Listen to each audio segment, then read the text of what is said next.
नमस्कार।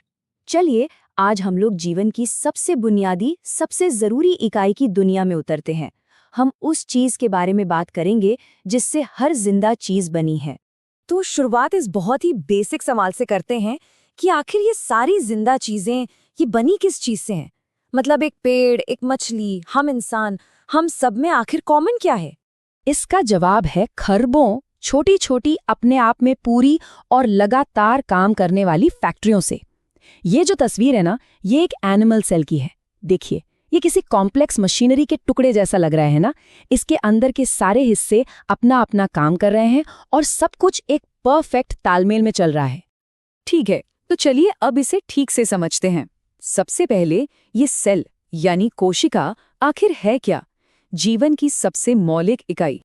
देखिए, इसकी परिभाषा बहुत सीधी है। सेल यानी कोशिका हर जिंदा जीव की बुनियादी, स्ट्रक्चरल, फंक्शनल और बायोलॉजिकल इकाई है। आसान भाषा में कहें तो ये जिंदगी का सबसे छोटा रूप है जो अपने दम पर मौजूद रह सकता है। तो एक सेल की खास बातें क्या हैं? ये जिंदगी की सबसे छोटी और सबसे बुनियादी यूनिट है। यही मेटाबॉलिज्म, ग्रोथ जैसी सारी जरूरी प्रक्रियाएं करती है। और शायद सबसे जरूरी बात यह है कि ये सभी जिंदा चीजों का बिल्डिंग ब्लॉक है। जैसे ईंटों से घर बनता है ना, बिल्कुल वैसे ही सेल से हम सब बनते हैं। तो अब हम ये तो जान गए कि सेल क्या है, पर क्या कुछ ऐसे नियम भी हैं जो हर सेल पर लागू होते हैं? बिल्कुल है, और यहीं से बात शुरू होती है सेल थ्योरी की। चलिए समझते हैं जीवन के इन 3 नियमों को। सेल थ्योरी का जो बेसिक आइडिया है ना, वो बहुत सिंपल लेकिन उतना ही पावरफुल है। ये बस ये कहता है कि दुनिया में जितनी भी जिंदा चीजें हैं वो सब की सब सेल्स से बनी हैं। सिंपल है ना, पर ये बायोलॉजी के सबसे जरूरी सिद्धांतों में से एक है। तो इस थ्योरी के ना 3 मेन पिलर्स हैं। पहली बात, सभी जिंदा जीव सेल्स से बने होते हैं, चाहे वो एक छोटा सा बैक्टीरिया हो या फिर एक बहुत बड़ी व्हेल। दूसरी बात, सेल ही स्ट्रक्चर और फंक्शन की सबसे बेसिक यूनिट है। मतलब ये जीवन का वो सबसे छोटा हिस्सा है जो आज़ादी से रह सकता है। और तीसरी बात, और ये बहुत ज़रूरी है, सभी सेल्स पहले से मौजूद सेल्स से ही पैदा होते हैं। और ये जो तीसरा पॉइंट है वो यहाँ पर एकदम साफ दिख रहा है। एक पेरेंट सेल है जो डिवाइड होके 2 डॉटर सेल्स बना रहा है।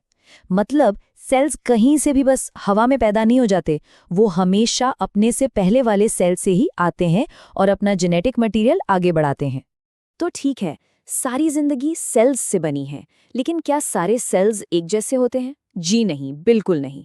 और यहीं पर जीवन के 2 बेसिक डिजाइन या ब्लूप्रिंट सामने आते हैं, प्रोकैरियोटिक और यूकैरियोटिक। यहाँ देखिए, एक तरफ है ये सिंपल सा प्रोकैरियोटिक सेल और दूसरी तरफ ये कॉम्प्लेक्स यूकैरियोटिक सेल। पहली नजर में ही फर्क साफ पता चल रहा है ना। यूकैरियोटिक वाले में कितनी सारी अलग अलग चीजें हैं, कितने अलग अलग हिस्से हैं जिन्हें ऑर्गेनेल कहते हैं। चलिए इनके बीच के फर्क को और अच्छे से समझते हैं। सबसे बड़ा, सबसे मेन डिफरेंस क्या है? वो है न्यूक्लियस। यूकैरियोटिक सेल्स में एक असली न्यूक्लियस होता है, प्रोकैरियोटिक में नहीं होता। यूकैरियोटिक सेल्स में माइटोकॉन्ड्रिया जैसे झिल्ली वाले ऑर्गेनेल भी होते हैं। इसी वजह से वो ज्यादा कॉम्प्लेक्स और साइज में भी आमतौर पर बड़े होते हैं। जैसे बैक्टीरिया हो गए प्रोकैरियोट्स और पेड़ पौधे, जानवर, ये सब हैं यूकैरियोट्स। इस एक बात पर फिर से ध्यान देना बहुत जरूरी है, क्योंकि यही सबसे बड़ा फर्क है। यूकैरियोटिक सेल्स में अपना डीएनए रखने के लिए एक असली झिल्ली वाला न्यूक्लियस होता है। आप इसे सेल का कमांड सेंटर समझ सकते हैं, जो उसकी सारी एक्टिविटीज को कंट्रोल करता है।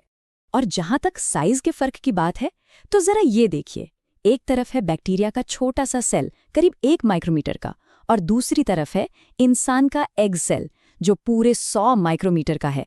ये बहुत बड़ा फर्क है। यहीं से पता चलता है कि जिंदगी की ये 2 ब्लूप्रिंट असल में कितने अलग हो सकते हैं। ठीक है, तो हमने काफी कुछ समझ लिया है। चलिए एक बार जल्दी से सारी जरूरी बातों को समेट लेते हैं।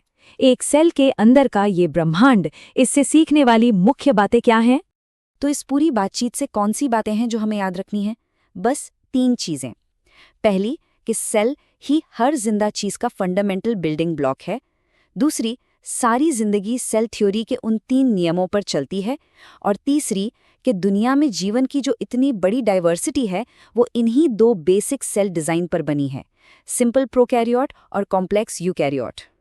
तो चलिए इस बातचीत को एक सवाल के साथ खत्म करते हैं। अगर एक अकेला सेल एक छोटी सी चलती फिरती फैक्ट्री है, तो फिर वो जीव क्या है जो ऐसी खरबों फैक्ट्रियों से मिलकर बना है? ये सवाल हमें बायोलॉजी की विशाल और हैरान कर देने वाली दुनिया की एक झलक देता है। जुड़ने के लिए धन्यवाद।